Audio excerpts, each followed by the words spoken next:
Hi, hello. Welcome to the episode of Isaiah's Newsstand. It's your host, Isaiah Edwards.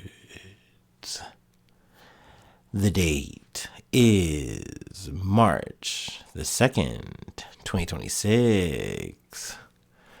Hopefully this episode finds you well, in good spirits and high hopes. As for me, I'm doing pretty good. Happy Monday, happy Garfield Day to ya. Hopefully you got that lasagna. As for me, I'd say I got mine. Today was good. Today was solid. We got a good night's rest, got a good night's sleep, that's for sure. I think I went to bed like an hour later than I would have liked, but granted I had, my nap before. So I was like, all right, in grand total, we had a good amount of sleep to start our day for Monday. We get ourselves together, we get to work right on time. We love to see it. Work in and of itself was kind of slower for the Monday, but overall, we just we're able to stay at the crusher for pretty much most of the day. And I will say it was annoying because I literally got peeled off of the crusher. My supervisor, hits me up on the walkie and says, hey, when second shift comes, you go upstairs and work on putbacks. And I say, okay, copy that. And, when that happens, I go upstairs and I check second floor, no putbacks. They're all done. And I go, okay, well, I'll go to the third floor. No putbacks there either. So I was like, man, I had to go get a whole RF gun. I had to go, walk on both floors just to wind up back at the crusher, essentially wasting my time. But hey, not too bad. I was able to stay at the crusher for the rest of the day from there. So I'm not really complaining. Post work, we went to the gym. Gym was very busy, 3 pips on a Monday. So there was no shot at me getting a Smith machine. There was no shot at me getting a free bench for the weights, for, free weights. And so it goes. That's all right. I will say we had a good gym session all the same. I think I spent about 30 minutes or so just doing filler work and or core work. And then I did an hour of cardio. And overall, I'd say it all came together. In terms of the injury stuff, we're still recovering slowly but surely. I feel overall okay. Just hurts to laugh or cough too much. So, so it goes. Post the gym, we came home, did our stretch, had our snack, did some research, and here we are, ready to yap it up about some news. So let's go ahead and do our startup and let's get into the news. I will say, weather-wise, it started off snowing and then ended raining. So I love that. But I have heard that it's supposed to be warming up, I think, from here. And I think even maybe by the weekend, we might be having some 70-degree weather, which I will gladly take. I am ready for spring.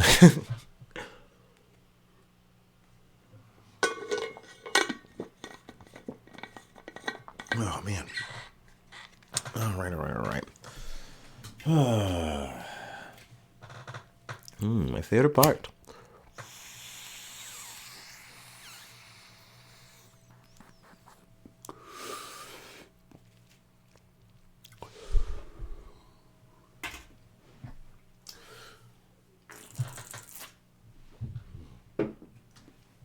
All right. My first story, I really don't want to spend too much time on, if I'm being honest. It's kind of, celebrity pop bullshit mixed with people being just severe idiots online. But pretty much most of my day was spent either deleting or just shuffling past people asking the question, is Jim Carrey a clone? It's so stupid. We're so back for all the fucking wrong reasons. I swear. Okay. Let me just do a quick rundown of this story. From USA Today. Was Jim Carrey's awards appearance fake? Here's what his rep says. The A-list comedic actor, known for his wild, eccentric facial expressions in the hit blockbuster films like The Mask, The Grinch, and Ace Ventura, Pet Detective, is now the subject of a wild conspiracy theory, suggesting he has a clone. Drag artist Alexis Stone added fuel to the conspiracy when he claimed in a now viral Instagram post on Sunday, March 1st, that he impersonated the actor at the 2026 Caesar Awards in Paris on February 26th. The post included Getty image photos of Carrey and an unverified photo of a prosthetic mask, or a prosthetic face, fake teeth, wig, and makeup on a desk in view of the Eiffel Tower. However, the prosthetic image posted by Stone was flagged as digitally altered by an AI image detector used by USA Today, which noted 3% authenticity. USA Today has reached out to Stone for comment. So yeah, I mean, people are saying like, oh, it was the Stone guy, he was impersonating him, or there's just a whole last clone, or yada, yada, yada, blah, blah, blah. They're just kind of making, a fucking conspiracy theory, seasoning it to taste and saying, all right, this is what happened. I'm actually a super sleuth and I'm telling you what's going on here. And it's like, or it could just be him and he's just getting older. And, I guess the rest of this was, he received an award and he did his award speech, or acceptance speech, whatever the fuck you want to call it, in French. He'd been practicing for months for it or whatever. Cool. Like really, this shit does not matter to me. It does not fucking matter. Literally for the rest of this episode, for the most part, we were talking about fucking war, dude. It's crazy that I felt the need to stop and talk about this bullshit, but I do remember back in the day, we were doing this shit with Avril Lavigne. Actually reading through this article, it reminded me that we did this with Gucci Mane too when he came out of jail. It's like, God forbid a motherfucker lose some weight, dude. God forbid a motherfucker get older and their face changes. People just cannot accept that as a reality. And I think now with AI, it just makes that even worse. It makes people more susceptible to believing something that is just out and out wildly untrue. But I don't know, man. Like I said, I don't really want to sit and waste time trying to reach motherfuckers. And I also, too, if I ever post something that I go, oh, well, this is an AI thing, someone lets me know. More times than fucking not, I'm deleting that shit. Unless I'm like, nah, it's not that big a deal, and I'm making a little bit of Facebook revenue. Much like an Alex Stone. No, it's just brother, this shit is not worth it. It's not worth getting so invested over. Just believe it's Jim Carrey. Why would it not be Jim Carrey? He's not pulling an MF Doom here. He's not getting a body double and then running that shit. And if he did, then okay, that'd be kind of funny. But yeah, no, I'm very certain that was a real McCoy at the Caesar Awards. And I guess congratulations. Anyway, let's go ahead and move on. I'm already spending too long on this story. From BBC. At least 153 dead after reported strike on school, Iran says. At least 153 people, including children, have died after a reported strike hit a school in southern Iran, according to Iranian officials. Iran has blamed the U.S. and Israel. The U.S. military Central Command, CENTCOM, said it was looking into reports of the incident, while Israel's military said it was not aware of any IDF operations in the area. How convenient. This is the same playbook that we've been running throughout the Middle East, specifically in Gaza for years, at least, recent reporting on the podcast. This shit is no different. Down to the fact that we were just hitting up a woman's school and then saying, oh, I don't know, it doesn't look like that has anything to do with us. I wouldn't be surprised if the next line when you're actually being held to the fire, oh, there were terrorists there. We're sure of it. The girls' school was located in Manab near an Islamic Revolutionary Guard Corps, or the IRGC base, which has previously been a target. So, there you go. At least 201 people have been killed in airstrikes in Iran and 747 hurt since Saturday, the Iranian Red Crescent said.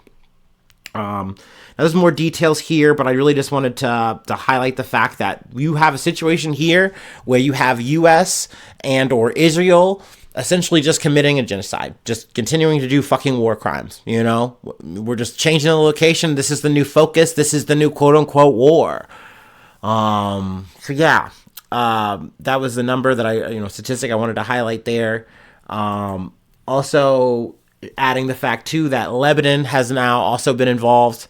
Also from the BBC, this is a bit of a live ticker situation. I will read the headline, though. Tehran makes a new threat to Gulf shipping as U.S. says hardest hits on Iran yet to come.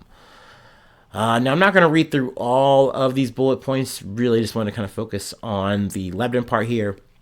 Israel has also launched multiple strikes on what it said were Hezbollah targets in Lebanon, warning that military operations won't end until the threat is fully removed. Lebanon's health officials say Israeli strikes have killed 52 people, as hundreds of Beirut residents have been forced to evacuate to shelters as a result of the bombing. So essentially, Hezbollah got involved, and they're saying, okay, well, if you want to play proxy, then we're going to come at you. And I know Lebanon, in terms of like their, political and their, other part of their military or whatever, is saying, hey, like, Hezbollah, you guys need to rein in and only be political and focus on things matters of at home. You don't need to be doing this. And they're trying to distance themselves from it as much as possible. And I think just because they know how Israel is going to fucking move. And essentially that's where we're at here, where they're like, okay, we're going to strike you guys hard as we can at what we think is, your main spot or where you're hitting us. But we also are going to try to hit up Beirut. So, they really did not waste any time there. I guess the last point I wanted to hit from this article, Prime Minister Keir Starmer said the UK's decision not to join the US-Israeli strikes on Iran was deliberate, adding his government does not believe in regime change from the skies. Now, this sounds really nice in the sense of like, oh, wow, it's almost refreshing that they're saying, hey, we're staying out of it. That was kind of their initial statement, but they also added an addendum. Hey, you can use our bases, though, when there's a defensive matter. So if you are struck by, an enemy, party, whether it be Hezbollah, whether it be Iran, whatever, we will allow you to use our bases to strike back. So how are you saying that you're not involved? Like, you're just kind of doing this half and half bullshit where you're like, yeah, we don't really support this, but we support you, which is just so fucking par of the course for, UK in general, but specifically this Labour Party, which is trying to act like they're kind of towing a line here, saying, hey, we don't support genocide and atrocities against people and all that. We don't want to, be a part of this war, but we're going to support the people doing the war. So that's awesome. Love that. Thank you, Starmer, baby. All right. Moving on, though. We still have more highlights from, I guess, we really do have to call this a whole ass fucking war now. CBS News. 3 American F-15 jets mistakenly shot down by Kuwait, but all crew safe, U.S. military says. 3 American F-15 fighter jets were shot down over Kuwait in a friendly fire incident, the U.S. military said Monday, but there were no casualties. So apparently this was like a friendly fire situation, but is that so crazy to think of, like, boom, these 3 F-15s, and that's like millions of dollars just like poured right into the ocean. Love that, baby. I guess you can say, hey, good that there was no casualties in this situation, but I do believe the American death toll has gone up to 6, I believe, as of recording this. So yeah, great. Just like Trump said, we're going to have some casualties in this war. Might go on for, a few days, a few weeks. We're saying no boots on the ground, but we're not saying we're not saying we're not going to do it. So there's that.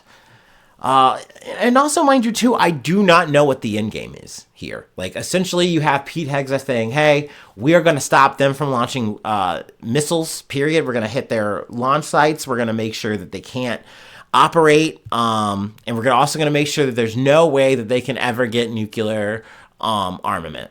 It's like, okay, right? But you're not doing regime change, but you've killed the Ayatollah. So what is the whole play here? Like, are you really hoping that people are going to rise up and do the revolution shit for you?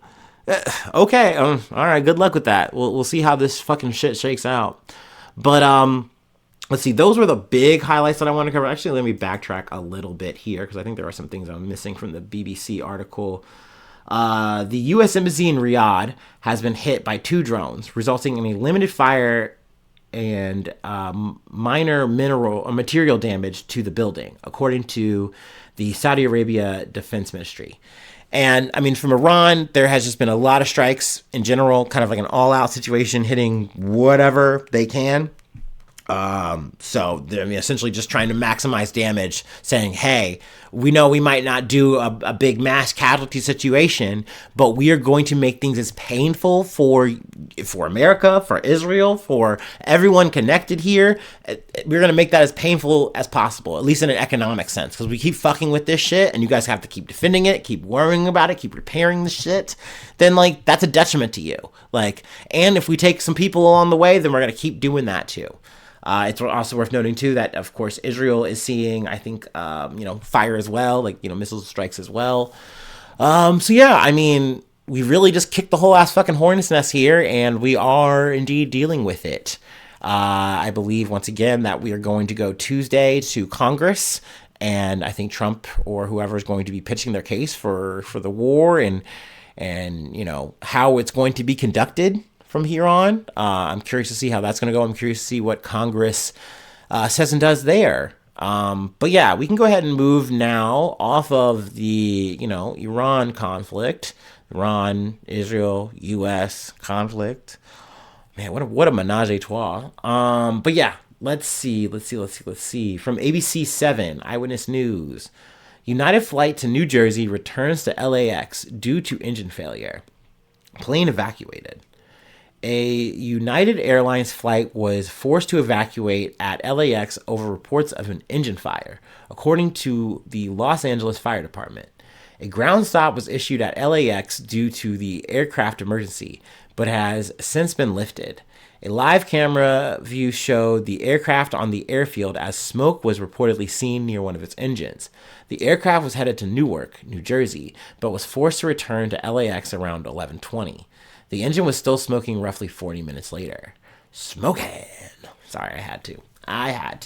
A total of 256 passengers were evacuated along with 12 crew members, and one person suffered a cut to their finger. Hey, look, at the end of the day, though, that was the only, only boo-boo, only problem. There was no casualties, so we will take that. We will take a cut to the finger. I mean, maybe it was a really bad cut, but anyway. They lived. Everyone lived. Passengers deplaned via slides and air stairs before being bused to the terminal, United said in a statement. They added that they were working to get passengers to their final destinations. So yeah, there you go. There's that. And sadly, that is the only bit of good news I think we have for today. And I mean, really, you still, missed out on your flight. If you're that one person, my finger, my hand, not your favorite day, that's for sure. But yeah, we got to close out with some shitty fucking SCOTUS news, some Supreme Court news. So yeah, let's take our last break, and then we'll go ahead and close it out. Oh,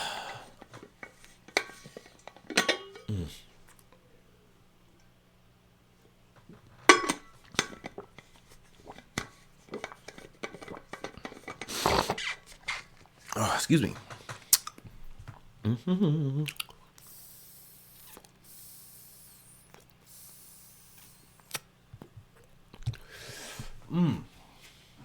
Oh, yeah.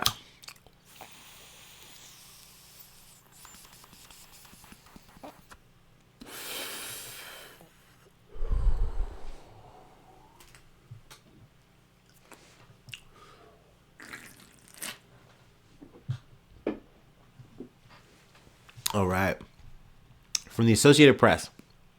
Supreme Court blocks law against schools outing transgender students to their parents in California. The Supreme Court cleared the way Monday for California schools to tell religious parents if their children identify as transgender without getting the student's approval, granting an emergency appeal from a conservative legal group. The order blocks, for now, a state law that bans automatic parental notification requirements if students change their pronouns or gender expression at school.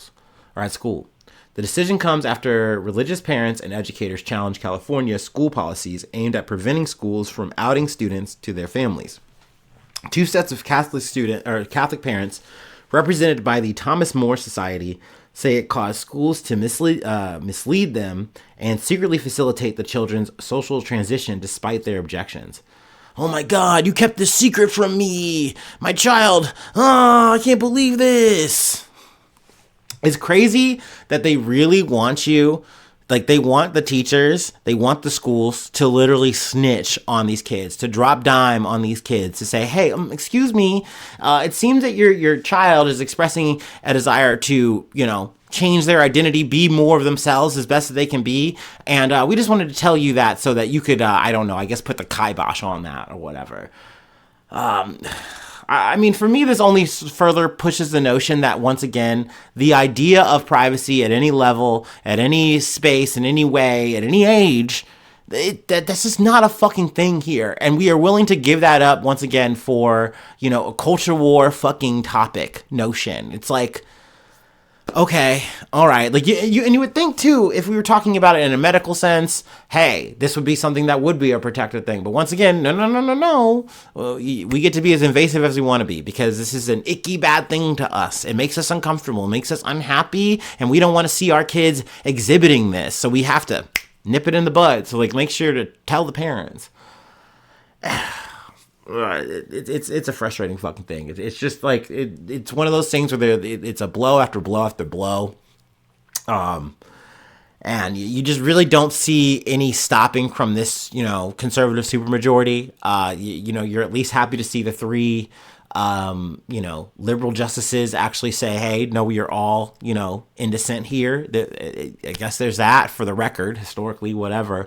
But to just see this shit just continue in every facet they can get to be like, hey, you cannot be trans. You cannot be yourself. We want to make sure that there's as many obstacles in the way of that as we can put up. I guess we could get more into the details if you wanted to, but I really don't, man. It's really a fucking bummer to me. It's really fucking sad to me. I'm pushing for one day where we see things like this changed and reversed, walked back, whatever. I don't know. I don't know if it's going to be a time in the near future, but I know all we can do is talk about this shit, be vigilant about this shit. And I guess at the core, at the hope is that when you have these situations where a school tells a parent this, that hopefully, God willing, whoever you believe in out there, that these parents are like, okay, thank you for telling me that. And you still treat your kid like they're your child and that you love them and you take care of them and you allow them to be who that they want to be. You know what I mean? Like, be the person that they want to be, because that's who they should be. It's just so weird to just see the change. I just remember getting older and older, and I remember being like, okay, and then I'm like, what was it? I guess in my teens or whatever, we saw, gay rights finally becoming like a more accepted thing, and winning in legal challenges and stuff. And it's like, okay, like this is optimism. Like, this is something that you can really, hang your hat on and be like, all right, we're moving forward. We're not perfect. We're getting somewhere though. And then you just see the turn back around, and then the regression, and then just seeing things getting worse and worse every fucking year with this shit, and knowing that these Supreme Court justices are there for life. They're not going fucking anywhere, dude. And given our run as Americans and who we like to vote for, we're like, it's just gonna always just be another conservative fucking president picking these motherfuckers, or a fucking Democratic one not doing enough to defend this fucking shit. It's just time after fucking time, man. It's sad as hell. It's sad as fucking hell. So, I guess I hate when I end on a bummer, but I knew this was important shit to cover. I know we haven't covered too much Supreme Court shit this season, but hey, I'm trying to get what I can. But yeah, that's it. That's really all I have for today. If you'd like to help out, support the effort, I do have a Patreon, patreon.com/IsaiahNews. Become a newsie today. Free ways to hit me up, IsaiahNews1@gmail.com. Feel free to follow me or the podcast on any of the socials. Subscribe to the YouTube, follow on TikTok, follow on Spotify, follow on Apple Podcasts, wherever you like to listen to. Let's see, Facebook, or why did I say Facebook? I don't know. I'm on all the socials, but follow on YouTube, subscribe on the YouTube, follow on TikTok, follow on Spotify, follow on Apple Podcasts. There we go. Leave a like, leave a cool comment. Sharing is caring. 5 stars on Spotify, 5 stars on Apple Podcasts are always appreciated. I shouldn't say that. Just give me as many stars as you think I deserve. Hopefully that's a lot. Whatever, man. Ouch. Ouchie. Ouchie Fauci. Let's see. Really, I just appreciate you, tuning in. I know, yet again, another sloppy episode in the books, but, thanks for hanging out for it. And here's hoping that we'll be around for another one. And hopefully it'll be a little bit better. Hopefully it'll be a little bit smoother. That's all we're always rooting for. It's what we're always pushing for, baby. But yes, hopefully I see you soon for some more good news. I love ya. Bye-bye. Mwah.